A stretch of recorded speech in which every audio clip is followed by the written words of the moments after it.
High সকলকে আমার channel Pal art and ক্রাফটে স্বাগত। আজকে আমরা শিখতে চলেছি কি করে বিচুলি দিয়ে ছাউনি দেওয়া ঘর আঁকতে হয়।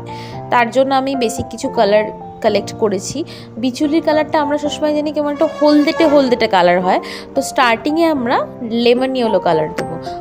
এই পেস্টেল কালার করার সময় সবসময় মাথায় রাখতে হবে যে ওয়ান ডিরেকশনে কালারটা করতে হবে, হিজিবিজি করবো না, এক ডিরেকশনে কালারটা করব, তাহলে ব্লেন্ডিং খুব সুন্দর হবে।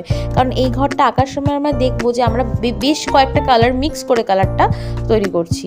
তো প্রথমে ইয়েলো, তারপর অরেঞ্জ, তারপর ব্রাউন, এই কালারগুলো চাপিয়ে তারপর কালারটাকে ব্লেন্ড করার জন্য আমি আবার একটু ইয়েলো কালার দিয়ে ব্লেন্ড করে নিলাম। যেমন এই যে দেয়ালটা দেখো, দেয়ালটা করার সময় কী করলাম, প্রথমে অ্যাশ কালার দিলাম, তারপর স্কাই, তারপর ব্রাউন।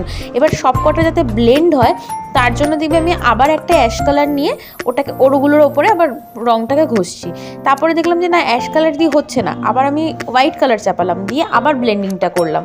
ঠিক আছে, আগের ভিডিওটাও আমি বলেছিলাম যে ব্ল্যাক কালার কখনো ডিরেক্ট চাপাতে নেই, তাই ব্রাউন আগে চাপিয়ে তারপর আমি ব্ল্যাক কালার চাপাবো।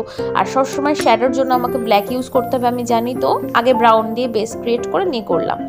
আচ্ছা, আমি তো তোমাদেরকে ভিডিওটা দেখিয়ে দিলাম কীভাবে ঘর আঁকতে হয়।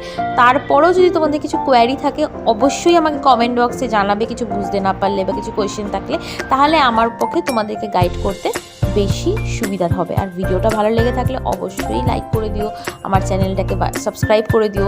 আর তোমরা আর কি কি আঁকা শিখতে চাও সেটাও আমাকে জানিও, আমি তাহলে তোমাদেরকে আরও ভালোভাবে গাইড করতে পারবো। ভালো থেকো, সুস্থ থেকো, টাটা।